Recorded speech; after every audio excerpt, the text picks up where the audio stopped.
नाथ भगवान की जय। माऊली ज्ञानेश्वर महाराज की जय।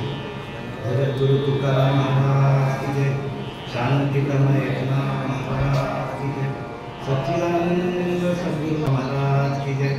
सच्चिदानंद सद्गुरु सुपाल बाबा महाराज की जय। रामदास बाबा महाराज की जय। सब संतन की जय। आई राधाई माते की जय।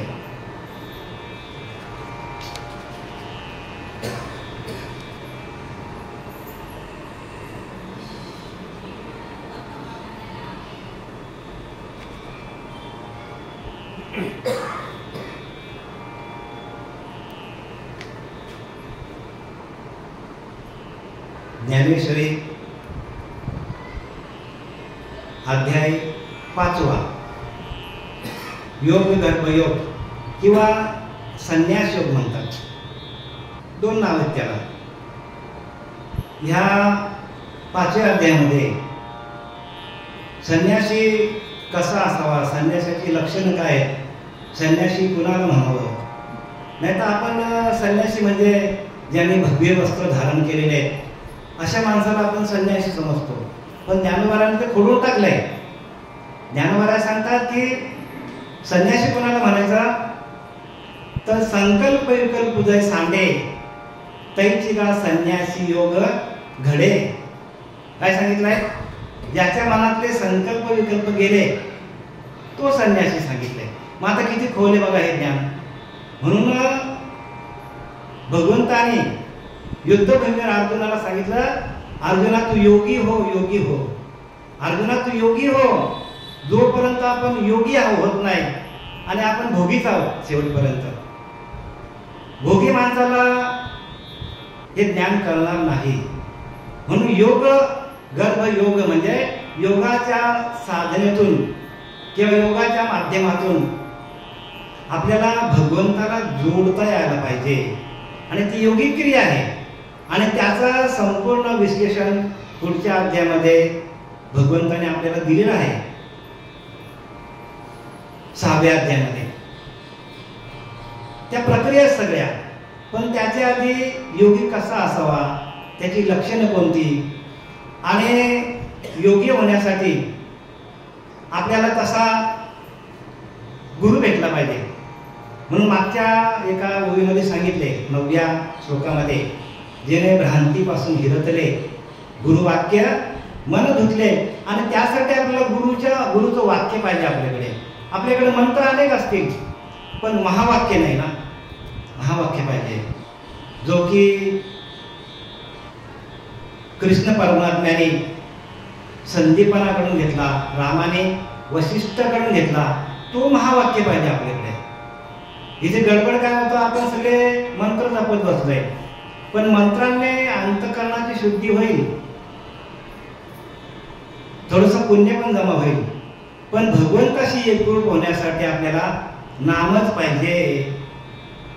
नामाशिवाय आपल्याला पर्याय नाही। इथे सगळं अखंड ज्ञानेश्वरी ज्ञान योगातून सांगितले आहे आणि तो ज्ञानाचा योग येण्यासाठी आपल्याला तसा योगी भेटला पाहिजे। आणि त्या योगाच्या माध्यमातून आपल्याला भगवंताचं ज्ञान होणार आहे। म्हणून जेणे भ्रांतीपासून हिरतले गुरुवाक्य मन धुतले। गुरुच्या वाक्यातून आपलं मन धुतलं जातं, स्वच्छ केलं जातं। आणि मग स्वच्छ केल्यानंतर जसा एखाद्या आपल्या काचेवरती आपल्या कारच्या किंवा आपण ज्या टॅक्सीमध्ये बसलोय, टॅक्सीच्या काचेला समोर जर कचरा आला असेल किंवा घाण बसली असेल तर आपल्याला पुढचं काही दिसणार नाही।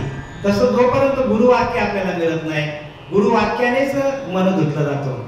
लिहिलं की नाही, संकल्प विकल्पाची पापे जाती का तीर्थाची या बापे। तीर्थाने आपल्याला अंगाचं मन धुतलं जाईल। आता तर अंगाचं मन पण धुतलं जाणार नाही, एवढी घाण असते त्या नदीमध्ये की उलट आपल्या अंगाला घाण लागतो। पण लोक जातात, बुड्या मारतात, भाव आहे, जसा भाव आहे त्याप्रमाणे लोक जातात। पण इथं तर लिहिले संकल्प विकल्पाची पापे जाती का तीर्थाची या बापे। संकल्प विकल्प आपल्या मनाकडे येतात, मनाचं पाप कसं धुतलं जाणार?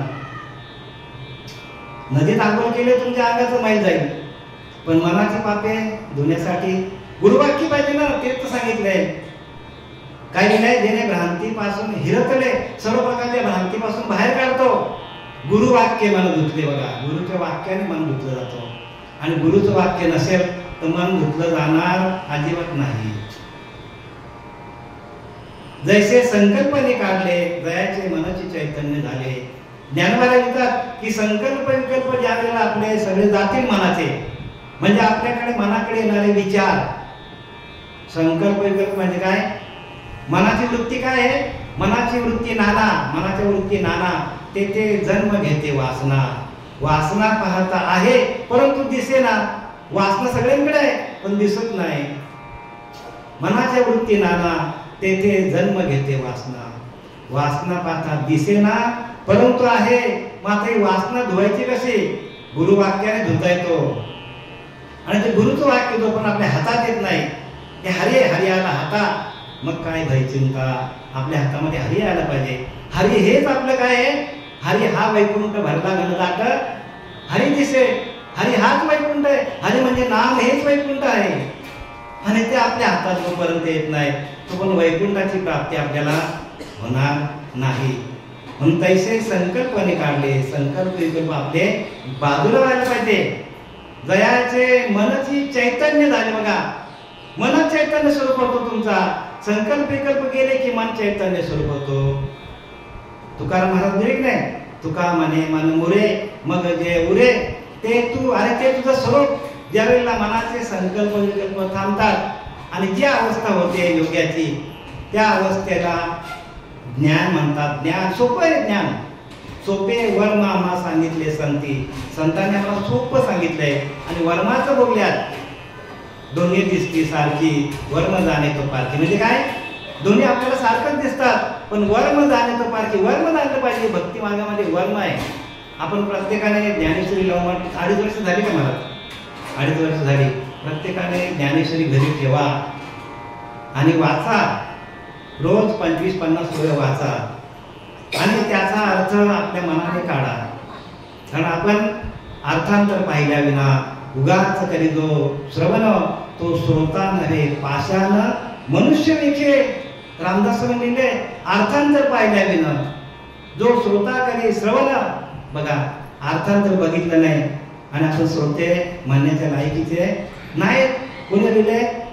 500 वर्षापूर्वी रामदासांनी लिहिले, अर्थांतर पाहिल्या विना उगाच करी जो श्रवण, तो श्रोता नव्हे पाषाण दगड येतो. मनुष्य देखे. आणि मनुष्याने जन्माला येऊन जर त्याचा अर्थ कळत नसेल, ज्ञानोबाऱ्यांचा तुकोबाऱ्यांनी काय लिहिले ते समजत नसेल आपल्याला, तर आपण दगड आहोत, दगड. म्हणून गंगातीरी नाना देव, ते देव नव्हे दगड. रामदासांनी लिहिले. एक माणूस आला, त्याने दगडाची पूजा केली, हाताला सेंदूर लावला. दुसरा आला, त्याने परत दुसरा सेंदूर लावला, दुसऱ्या दगडाला सेंदूर लावला. तिसरा माणूस आला, त्याने सेंदूर घेतला, त्या दोन्ही दगडाला लावला, तिसऱ्याला लावला, चौथ्याला लावला. असे अनेक देव वाढतच गेले गंगेच्या किनाऱ्याला. गंगातीरी नाना देव. आणि देव तयार केले कोणी? लोकांनी तयार केले. ते देव आहेत का ते? म्हणून गंगातीरी नाना देव, ते देव नव्हे दगड, असा रामदासांनी लिहिले. आम्ही बोलत नाही. गंगेच्या किनाऱ्याला जेवढे दगड आहेत ते देव नाही, दगडच आहेत. तसं आपण सगळे दगडच आहोत.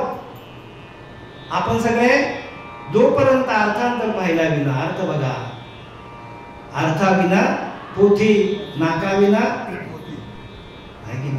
एक नाकाला मोती नसेल सगळे का?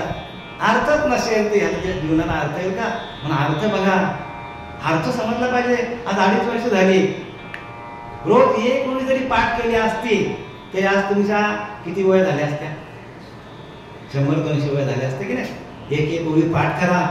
कारण ज्ञानोबाऱ्यांचा स्वतःचा अनुभव त्यांनी इथे उतरवलाय. प्रत्येक ग्रंथामध्ये स्वतःचा अनुभव आहे. म्हणून संततेची देव, संतच देव आहे. तुम्ही कुठल्या पण तीर्थाला गेलं तर तीर्थी धोंडा पाणी दिले. संतांनी लिहिले, आम्ही नाही बोलत. तीर्थी धोंडा पाणी देव रोकडा सज्जने. सज्जनांच्या संगतीमध्ये या. हे सगळे सज्जन बसलेले बघा.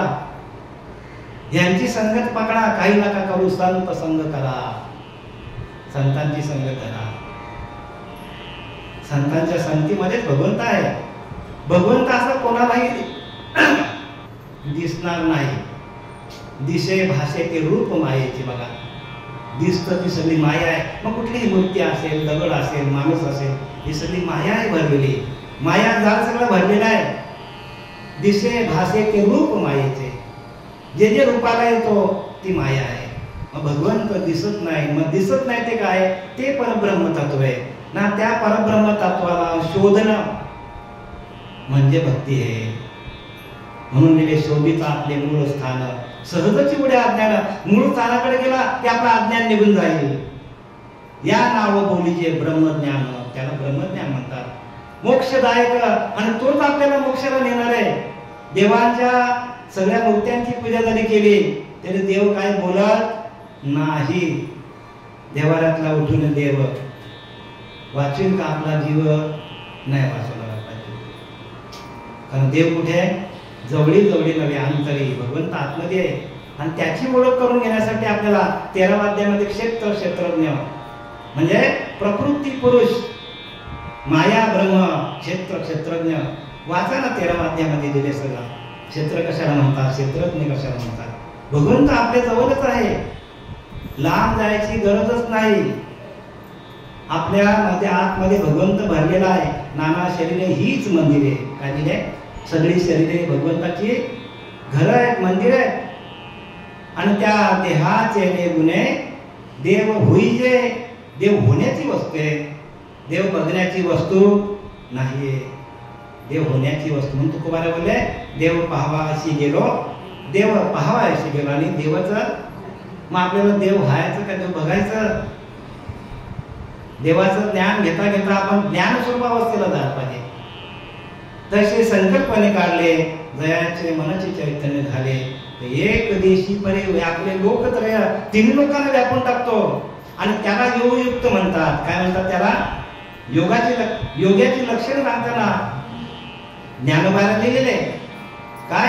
का निर्वातीचा दीपू नेनिजे सर्वता कंपू तैसा स्थिर बुद्धी स्वस्वरूप योगयुक्त. जसा घराचा दिवा आहे, तो जराही हलत नाही. बघा, जरा हल्ला दिवा मिचमिच केला, आपल्याला वाचन करता येईल का? घरातले कामं करता येतील? तसा तो जो योगी असतो तो स्थिर झालेला असतो. का? तर तो भगवंताशी एकरूप झालेला असतो. आणि भगवंताशी एकरूप झाल्यानंतर बरं का, तो अचल होतो. त्याच्या बुद्धीमध्ये चंचलता निघून जातो. आणि चंचलता आपली कशामुळे येतो ते आपल्याला पुढे ज्ञानोबा सांगतात. ते आपण वाचूया का? 10वा श्लोक आहे. आता अधिष्ठान संगती अशेषाही इंद्रियवृत्ती आपलेल्या अर्थी वर्तता हाती. आता आत्म्याच्या आश्रयाने सर्व इंद्रियांच्या वृत्ती आपल्या विषयांत राहत असतात. बघा काय लिहिले म्हणजे आत्म्याच्या आश्रयाने आपल्या इंद्रियांच्या वृत्ती आहेत. म्हणून वृत्ती शून्य योगेश्वर, त्याचाच भाव विचार. ज्याची वृत्ती शून्य झालेली आहे त्याचाच विचार घ्या. आणि ज्याची वृत्ती धावतं इकडे तिकडे, या पंथात जा, त्या पंथात जा, ह्या तीर्थाला जा, त्या तीर्थाला, ही भक्ती करा, ती भक्ती करा. वृत्ती शून्य ज्याची झालेली आहे त्याशीच म्हणावे योगेश्वर. वृत्ती शून्य योगेश्वर, त्याचाच पाहावा विचार. ज्याची वृत्ती शून्य झालेली आहे, जो अखंड ब्रह्मानंदामध्ये डुलत आहे, त्याचा विचार घ्या. बाकीच्या लोकांचे विचार तुम्हाला अधोगतीला घेऊन जातील. प्रत्येकाला अधोगतीला घेऊन जातील. का? आपल्याला तसं भावा लागेल. तुका म्हणे अंगी व्हावे ते आपल्याला तसं भावा लागेल. वृत्ती शून्य करावं लागेल. वृत्ती शून्य योगेश्वर, त्याचाच पाहावा विचार. दास म्हणे सावकाश विवेकी पाहावा. विवेकातून हे आपल्याला ज्ञानाची प्राप्ती कशातून होते? तर वैराग्य आणि विवेक पाहिजे आपल्याकडे वैराग्य पाहिजे आणि आपल्याकडे विवेक पाहिजे. जोपर्यंत आपल्याला विषयांचं वैराग्य येत नाही आणि विषय धगधगीत आपल्या आतमध्ये बसलेले आहेत, तर आपल्याला वैराग्य येणार नाही आणि विवेकही समजणार नाही आणि ज्ञानाचा मागोसाही आपल्याला लागणार नाही. कारण ज्ञान ह्या मनाच्या पलीकडे गेल्यानंतर आहे, देहाच्या पलीकडे गेल्यानंतर आहे. जोपर्यंत आपण देहबुद्धीवर आहेत तोपर्यंत आपल्याला ज्ञान कळणार नाही. म्हणून देहबुद्धीची आत्मबुद्धी करावी आणि सदा संगती सज्जनांची धरावी. म्हणून सज्जनाच्या संगतीमध्ये या. सज्जन कोण आहे? तो जो ब्रह्मानंदे सदा डुलत, म्हणजे ब्रह्माच्या आनंदाशी तो एकरूप झालेला आहे, त्याला ब्रह्मानंद म्हणतात. काय म्हणतात त्याला? ब्रह्मानंदे सदा डुलत. नुसतं नाही, तो डुलत असतो तो ब्रह्माच्या आनंदामध्ये, आणि त्याला तो योगी म्हणतात. ब्रह्मानंद व्हायला पाहिजे. काय लिहिले ते बघा. आता आत्म्याच्या आश्रयाने सर्व इंद्रियांच्या वृत्ती आपल्या विषयांत राहत असतात. आपल्या इंद्रियांच्या वृत्ती जे आहे, म्हणून वृत्तीजन्य ज्ञान जे आहे ते आपल्याला त्रास देतो. वृत्ती शून्य व्हायला पाहिजे. आणि वृत्ती शून्य होण्यासाठी आपल्याला काय करायला पाहिजे? काय करायला पाहिजे? आपल्याला गुरुला शरण जाऊन ते अभ्यास घ्यायला पाहिजे. आणि म्हणले की ना, अभ्यासावरून विशेष, ज्ञानावरून ध्यान विशेष, मग कर्म फल त्यागू तो ध्यानावरून सांगू. काय लिहिले? ऐशिया वाटा इनीची पिणी शुभटा शांतीचा माझी वाटा ठाकीला जेणे. म्हणजे काय की आपल्याला अभ्यास करायला पाहिजे. अभ्यासावरून पारमार्थ ज्ञान, ज्ञानावरून ध्यान विशेष, ध्यानाला विशेष किंमत दिली. म्हणून आपण प्रत्येकाने ध्यान करायला पाहिजे. ध्यान केलं नाही तर कसं होईल मला सांगा? ज्ञानावरून ध्यान विशेष, मग कर्म फल त्यागू तो ध्यानावरून सांगू. म्हणजे कर्माच्या फलाचा त्याग केला तर आपल्याला ध्यान लागेल. आपल्याला ध्यान का लागत नाही? तर आपण कुठेतरी अडकलेलो संसारामध्ये, आपण कुठेतरी फलाची अपेक्षा करतो. आपल्या मनामध्ये, आपल्या वृत्तीमध्ये काहीतरी वासना अडकलेल्या आहेत, म्हणून आपल्याला ध्यान लागत नाही. कुठल्या तरी कर्माच्या फलासाठी आपण अडकलेले आहोत. तुम्हाला एक गोष्ट सांगतो 2 मिनिटात. माझ्याजवळ एक माणूस नेहमी येतो. तुम्हाला काय सांगतो की महाराज मला एखादा आनंदपूर्वक का असेल पण मला ब्लॉग घेऊन द्या. 3 वर्ष झाली माझ्या जोडीला आहे. त्याला मी ज्ञानाची त्याच्या डोक्यात बसतच नाही ज्ञान. का? तर कुठेतरी अपेक्षा आहे त्याला, माझ्याकडनं अपेक्षा आहे की महाराजांकडून एखादरी मिळावं, आपल्याला काहीतरी ब्लॉग कुठेतरी मिळावं. हा, पण तो ध्यानाकडे लक्षच नाही हो घेतो. पण त्याचं लक्ष कुठे आहे? अरे कर्माच्या फलाचा त्याग कर ना. कर्म फल त्यागो तो ध्यानावरून येईल. ध्यानाला त्याला त्याग येतो. बारीक बारीक गोष्टी आहेत. ध्यानाला बसल्यानंतर आपलं मन सगळं फिरत असतो. पण आपल्या मनामध्ये जशी वासना असेल तसा तो मन फिरतो. आणि त्याला, त्या मनाला शांत करण्याचं जे शास्त्र आहे, शस्त्र शांत करण्याचं ते नाम आहे. म्हणून नाम तुम्हाला जर चालवता आलं ना तलवारीसारखा, तर सगळ्या विषयांचं खंडन होतं. पण ते शस्त्र आहे, ते चालवताना पाहिजे ध्यानाला बसल्यानंतर. म्हणून कुठलीच उपाधी घेऊन ध्यानाला बसू नये. सगळ्यांना हात जोडून विनंती आहे. ध्यानाला तुम्ही अर्धा तास बसा, 1 तास बसा, पण कुठलेच मनामध्ये विचार पाहिजे नाही. तुम्ही कसं पाहिजे? निरीच्छ पाहिजे, कुठलीच इच्छा नाही. कारण ही ऐशिया वाटा इनीची पेनी शुभटा शांतीचा माझी वाटा ठाकीला जाणे. 12 वाद्यामध्ये मला सांगतात ऐशिया वाटा, अशा वाटेने गेलं बरं का. पहिल्यांदा काय करायला पाहिजे? आपण कशासाठी करतोय सगळं? तर आपल्या अंतःकरणामध्ये शांती स्थापित होण्यासाठी आपण काय करतो? भक्ती करतो. शांती हेच परब्रह्म आहे. आमचे बाबा होते जिवंत, बोलून थकले.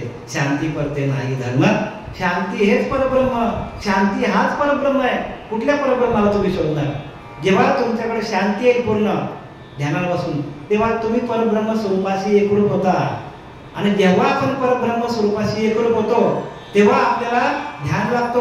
आणि मग ध्यान लागल्यानंतर आपल्याला सहज देह ठेवता येतो. शेवटची अवस्था आहे शांती तुमच्याकडे. इथं तेच गेले की आपल्याला कर्मफल त्यागू तो ध्यानामध्ये चालू गेले की नाही. कर्माच्या फलाचा त्याग करणं ध्यानापेक्षा श्रेष्ठ आहे. आणि आपण एखाद्या कर्माच्या फळासाठी आपण जर अपेक्षित राहिलो तर आपला ध्यान लागणार नाही. ऐशिया वाटा येण्याची पेनेशी, अशा वाटेनं जर अर्जुना तू गेला तर तुला शांती नावाचं परब्रह्म जागच्या जागेवरच प्राप्त होईल. कुठे लांब जायची गरज, कारण शांती हे परब्रह्म आहे. शांती हेच परब्रह्म आहे.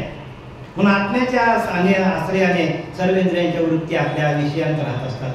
आपल्या आतमध्ये आत्म्याच्या सहाय्याने सगळे इंद्रियांच्या वृत्ती आतमध्ये राहतात. दीपाचे प्रकाशे गृहीचे व्यापार जैसे देही कर्मदात तैसे योगयुक्ता. योगयुक्ता म्हणजे काय? योगाने युक्त असलेला तो योगी किंवा संन्यासी दिव्याच्या उजेडाने ज्याप्रमाणे घरातील सर्व व्यवहार चालतात. बघा, दिवा आपण तुम्हाला सांगितलं की दिवा आपण लावला, दिव्यातला जरा जरी हल्ला तर आपल्याला व्यापार करता येईल का? गृहिणींना स्वयंपाक करता येणार नाही. लाईट अशी मिचमिच करायला लागली, शाळेतली मुलं असतील तर अभ्यास करतील का? नाही करणार. तसं योगयुक्त व्हावं लागेल. म्हणजे त्या परब्रह्माशी एकरूप झाल्यानंतर आपल्याला ज्ञान प्रगट होणार आहे, शांती शोधत येणार आहे. आपल्याकडे शांती कधी येईल? योगयुक्त गेलं की नाही? बोललं की नाही? जैसा निर्वातीचा दिपू नेहमी जे सर्वथा नेहमी कंपू तैसा स्थिर बुद्धी सो स्वरूपू योगयुक्त. योगाने युक्त असलेला जो पुरुष आहे तो काय करतो की घरातील दिवा जसा स्थिर आहे आणि त्या दिव्याच्या प्रकाशामध्ये सगळं कार्य करतो. आपण सगळं वाचन अभ्यास कोणाचा असेल, घरातली कामं असतील, कोणाची धुंडी मांडली असतील, सगळं आपण दिव्याच्या प्रकाशात करतो. पण तो दिवा जर हालायला लागला तर तसा तो योगाने युक्त असलेला माणूस स्थिर बुद्धीने एकरूप झालेला आहे, परब्रह्माशी एकरूप झालेला आहे. म्हणून ते लिहिलंय दीपाजली प्रकाशे गृहीचे व्यापार जैसे देही कर्मदात तैसे योगयुक्त. दिव्याच्या उजेडाने ज्याप्रमाणे घरातील सर्व व्यवहार चालतात त्याप्रमाणे ज्ञानाकडून कर्मे होत असतात. बघा, तो कर्म करी सकळे परंतु कर्माबंधा ना कळे जैसे नसिंपे जरी जळे पद्मपत्र जैसे. काय लिहिले? जसा एखादा, अजून एक उदाहरण देतो तुम्हाला, अजून एक दृष्टांत. जसा पाण्यामध्ये कमळ आहे, पाण्यामध्ये कमळ असतो, सातत्याने असतो की नाही? कमळाचं पान पाण्यामध्येच असतो, त्याला पाणी लागतो का? नाही लागत त्याला पाणी. कमळ पाण्यामध्ये असतो, चिखलामध्ये असतो, पण एवढा व्हाईट असतो, तो शुभ्र असतो, पण त्याला चिखल लागतो का? तसा योगी काय करतो? सगळी कर्म करतो, दिसतो त्याने देहधारी परी काहीच नाही अंतरी. आपल्यासारखा देहधारी दिसतो माणूस, म्हणजे त्याने ड्रेस घातलेला नसतं, दिसतो तरी देहधारी परी काहीच नाही अंतरी. त्याच्या आतमध्ये काहीच नसतो, म्हणजे त्याच्या वासना नसतात त्याच्याकडे. योगी कसा असतो? देहाने दिसाने आपल्याला देहधारी दिसतो, पण काहीच नाही अंतरी. तयास पाहता वरी वरी दिसेल कैसे? वरी वरी बघितलं आपल्याला दिसेल का? तुमच्या आमच्यासारखा दिसतो योगी, पण तो भगवंताशी एकरूप झालेला असतो. आणि ही लक्षणं सांगितली बघा योग्यांची लक्षणं. दिसतो तरी देहधारी परंतु काहीच नाही अंतरी. तयास पाहता वरी वरी सापडेल कैसे? वरवर आपण त्याला बघितला तो आपल्याला दिसेल का? पण हा कसला योगी हा? अरे पण तो भगवंताशी एकरूप झालेला आहे, त्याने भगवे घातले नाही, पण तो भगवत स्वरूपाशी एकरूप झालेला आहे. आणि ही योग्याची लक्षण आहे. जैसे न सिंपे जरी पद्मपात्र जैसे, जसा तो पाण्यामध्ये आहे कमळाचं पान, अंगाला लावून घेत नाही, तशी सगळी कर्म करी सकळे परी कर्मा बंधना कळे. बघा, कर्माच्या कुठल्याही बंधनामध्ये तो अडकत नाही. आणि त्याला योगी म्हणतात. बघा ना किती योग, योग गर्भ योग नाव काय दिले? योग गर्भ आणि योग, म्हणजे योग करता करता गर्भित अर्थ तुमच्यामध्ये तयार होतात. आणि ते गर्भित अर्थ आम्ही तुम्हाला सांगतो, जे गर्भामध्ये तयार झाले, जी गर्भधारणा झाली नामाची, त्या गर्भधारणेतून आलेले अनुभव आम्ही तुम्हाला सांगतो. आता एखादी स्त्री आहे, गर्भ राहिली तर तिला तिच्या आपण विचारलं तिला तर ती सगळं सांगेल अनुभव गर्भधारणा झाल्यानंतर. आणि तिला गर्भधारणा झाली नाही तर ती सांगेल का? सांगेल का? ती नाही सांगत. तसं ज्याला नामाची गर्भधारणा झालेली आहे तोच योगयुक्त आहे. योगाने युक्त व्हा.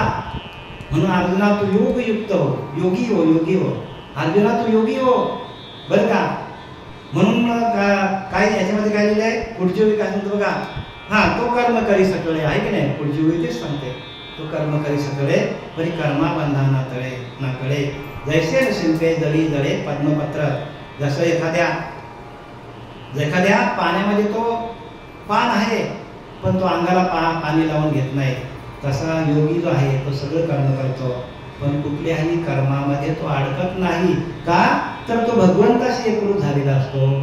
तसं तुम्ही आम्ही सगळे कर्म करा बरं का, व्यवहारातले सगळे कर्म करा, पण भगवंताशी एकरूप होऊन करा. भगवंताच्या नामाशी एकरूप व्हा. भगवंताचं नाम हेच आपल्याला तिथपर्यंत पोहोचू शकतो. म्हणून नामरूपी नौका थोर जेणे तारले अपार. किती तारले काय माहित नाही. आतापर्यंत कृतापासून ते कलियुगापर्यंत जेवढे जेवढे साधू आले ते नामरूपी नौकेमध्ये बसले आणि हे लोकातून परलोकात गेले, म्हणजे परब्रह्म स्वरूपामध्ये विलीन झाले. अशी सगळी योगयुक्त अवस्था आहे. आणि या संन्यास युगामध्ये आपला भ्रम घालवण्यासाठी की संन्यासी कुणाला म्हणावं की संकल्प विकल्प दै सांडे तैची गा संन्यासी योग घडे. माऊली दिले आपल्या मनातले संकल्प विकल्प गेले की आपण संन्यासी होतो. संन्यासी म्हणजे कोणी कपडे बरं का भव्य कपडे घालणारा संन्यासी नाही सांगितला. नाही तर उद्या मी येऊन भव्य कपडे घालून बसेल आणि आम्हाला तुम्ही संन्यासी असं नाही म्हणायचं. संन्यासी कोण आहे की जो परब्रह्म स्वरूपाशी एकरूप झालेला आहे, ज्याचा अखंड ध्यान चालू आहे, अखंड चिंतन विठोबाचे, त्याला म्हणतात संन्यासी. आणि हा संन्यास योग जो आहे तो आपल्याला 6व्या अध्यायामध्ये त्याच्या प्रक्रिया दिलेल्या आहेत. कसं करायचं 6व्या अध्यायामध्ये, पुढच्या अध्यायामध्ये ध्यान कसं करायचं, मूलाधारपासून तर ब्रह्मरंध्रात कसं जायचं आणि स्थिर कसं व्हायचं आणि त्या संपूर्ण ध्यानाचा निराश म्हणजे विसर कसा आपल्याला स्वतःला पाडून द्यायचा, याच्यामध्ये पुढच्या आपल्याला अध्यायामध्ये प्रक्रिया दिलेल्या आहेत. आणि त्या प्रक्रियेच्या माध्यमातून आपल्याला हे ज्ञान आपोआपच होतो, पण आपण त्याचा ध्यास धरला पाहिजे. आणि म्हणून तुम्हाला अनुग्रहाची पहिली क्रिया दिलेली आहे, त्याच्यानंतर प्रबोधाचं चिंतन आहे, त्याच्यानंतर कारण देह, महाकारण, ज्ञान कैवल्य, असे 5 प्रकारच्या याच्यामध्ये प्रकार आहेत 5 याच्यामध्ये. आणि ते 5ही प्रकार ज्या वेळेला आपले होतील मग त्यावेळेला दासबोधामध्ये आपल्या रामदास स्वामींनी लिहिले की महाद्वार ओलांडावे मग देवदर्शन घ्यावे. आणि आपण आता असंच दर्शन घ्यायला चाललंय, आपल्याला दर्शन होईल का? महाद्वार ओलांडावे म्हणजे महाद्वारामध्ये गेल्यानंतर ती स्थिर बुद्धी आहे, स्थितप्रज्ञ अवस्था आहे.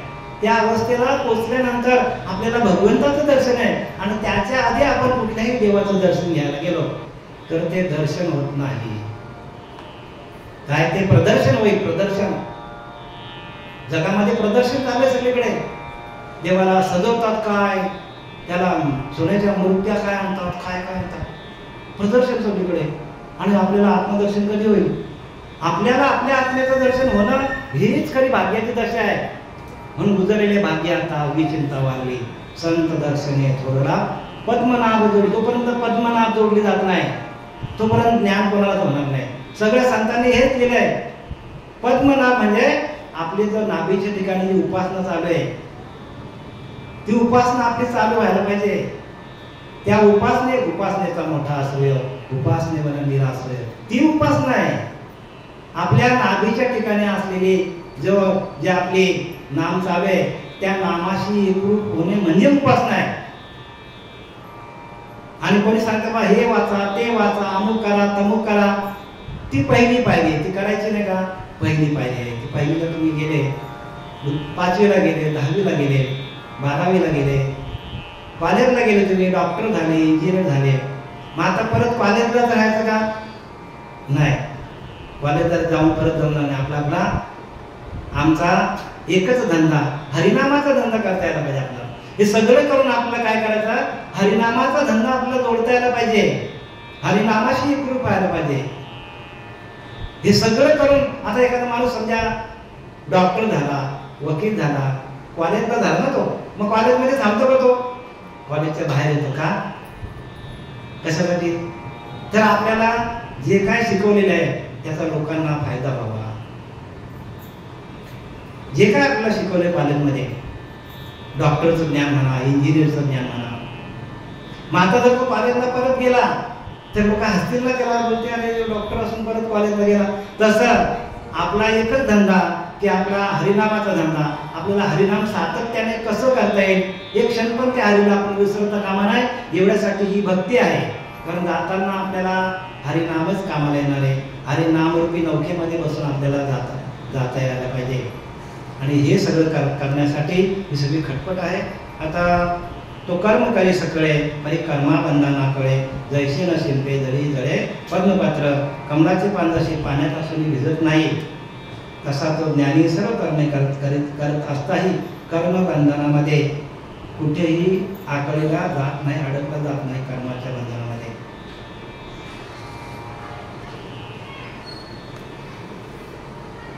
झालेली सेवा आपल्या राधाई माता, आपले सद्गुरू श्रीपाद बाबा, रामदास बाबा यांच्या चरणी समर्पित करून आजचा या एकादशीच्या निमित्ताने जे काही 2-4 शब्द तुम्हाला सांगितले ते आपण गोड म्हणून घेतले त्याबद्दल